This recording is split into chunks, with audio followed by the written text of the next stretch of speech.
तर तिकडे नागपूरमधल्या भाजपच्या नाराजांनी गडकरी वाड्याबाहेर मोठा गोंधळ घातला।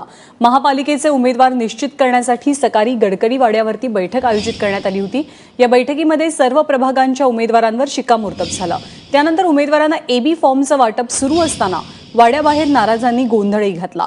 प्रभाग क्रमांक 22 मधनं श्रीकांत आगलावे यांना उमेदवारी न दिल्यानं त्यांच्या समर्थकांनी जोरदार घोषणाबाजी केली।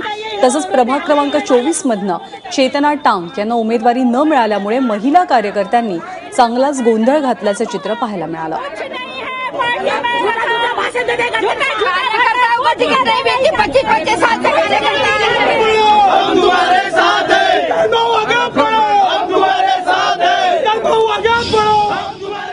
चेतना टांग जिसने एक वार्ड में कभी इलेक्शन दोबारा लड़ा ही नहीं, कभी ये प्रभाग में कभी वो प्रभाग में, और प्रभाग 24 के लिए उसकी लैंग्वेज थी कि वो भिखारियों का प्रभाग है, वहाँ सारे भिखारी रहते। आज वो भीख मांगने के लिए प्रभाग 24 से टिकट मांगने के लिए गडकरी वाले भाई सबसे बड़ी भिखारी वो है, तो अब प्रभाग 24 की भिखारी जनता ही उसको भिखारी बनवा के रहेगी।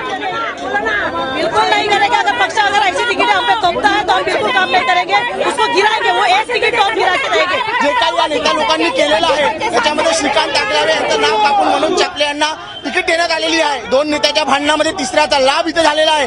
त्याच्यामुळे आज श्रीकांतजीच्या समर्थनार्थ आम्ही सर्व कार्यकर्ते आज गडकरी साहेबांना विनवणी करायला आलेलो आहे की आमच्या श्रीकांत आगलावे यांच्यावरती कोणत्याही प्रकारचा अन्याय झालेला नाही पाहिजे आणि श्रीकांत आगलावे यांना तिकीट जर भेटली नाही तर तिथून बीजेपीची तिकीट सुद्धा निवडून येणार नाही, ही आम्ही इथे घोषणा करतो आहे।